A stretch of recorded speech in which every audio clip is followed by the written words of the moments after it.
తెలంగాణ రాష్ట్ర పిసిసి అధ్యక్షుడిని ఎవరిని నియమిస్తారనేది ఆసక్తికరంగా మారింది. నేడు రేపు ఏఐసిసి ప్రకటించనున్నదని గాంధీ భవన్ వర్గాల సమాచారం. పిసిసి అధ్యక్షుడిగా బీసీ నేతనే ఎంపిక చేసినట్లు వార్తలు వస్తున్నాయి. పిసిసి అధ్యక్ష రేసులో చివరి నిమిషం వరకు కొనసాగిన మహేష్ కుమార్ గౌడ్, మధుయాష్ గౌడ్లలో ఒకరిని ఫైనల్ చేసి ఏఐసిసి తన ఆమోద ముద్రను వేసింది. ఎమ్మెల్సీ మహేష్ కుమార్ గౌడ్కే పిసిసి పీఠం దక్కిందని ఏఐసిసి వర్గాల నుంచి లీకులు వెలువడ్డాయి. దీంతో ఎమ్మెల్సీగా ఉన్న మహేష్ కుమార్ గౌడ్ ఫాలోవర్స్ కేడర్ సంబరాలకు సిద్ధమయ్యారు. హైదరాబాద్తో పాటు నిజామాబాద్లోనూ భారీగా ఏర్పాట్లు చేసేందుకు రెడీ అవుతున్నారు. గ్రాండ్ సెలబ్రేషన్స్కు ప్రిపరేషన్ జరుగుతుంది. అయితే చివరి ప్రయత్నంగా ప్రచార కమిటీ చైర్మన్ మధుయాష్ గౌడ్ కూడా ఢిల్లీలోనే ఉన్నారు. తనకు పిసిసి ప్రెసిడెంట్ పోస్ట్ ఇవ్వాలి అని హైకమాండ్ పెద్దలను మరోసారి కోరనున్నారు. దీంతో పిసిసి ప్రకటన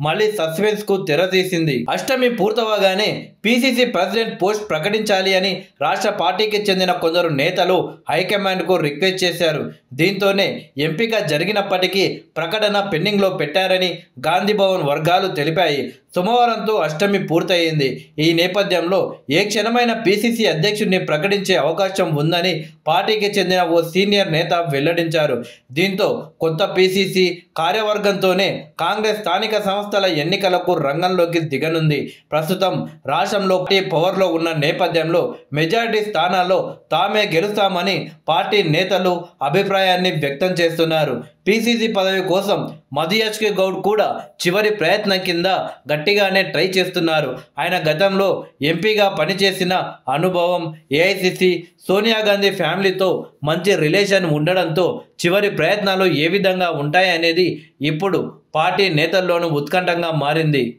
ఇక ఈ పోస్టు కోసం ఎస్సీ సామాజిక వర్గం నుంచి బలరాం నాయక్, ఎస్సీ సామాజిక వర్గం నుండి సంపత్ కుమార్, అడ్లూరి లక్ష్మణ్ పోటీ పడ్డారు. కానీ ఫైనల్ లిస్టులో గౌడ్ సామాజిక వర్గానికి చెందిన మహేష్ కుమార్ గౌడ్, మధుయాష్ గౌడ్ పేర్లను ఎంపిక చేశారు. వివిధ స్థాయిల డిస్కషన్స్ అనంతరం మహేష్ కుమార్ గౌడ్ను ఫైనల్ చేసినట్లు ఏఐసిసి నేతలు వెల్లడించారు. అయితే పిసిసి ఎంపికలో రాష్ట్ర వ్యవహారాల ఇన్ఛార్జ్ దీపాదాస్ మున్షి అభిప్రాయాలు, సలహాలు, సూచనలు తీసుకోలేదని పార్టీ వర్గాలు తెలిపాయి. ఇక మంత్రివర్గ విస్తరణ తర్వాతే పిసిసి కార్యనిర్వాహక అధ్యక్షుల నియామకం ఉంటుంది అని నేతలు చెబుతున్నారు.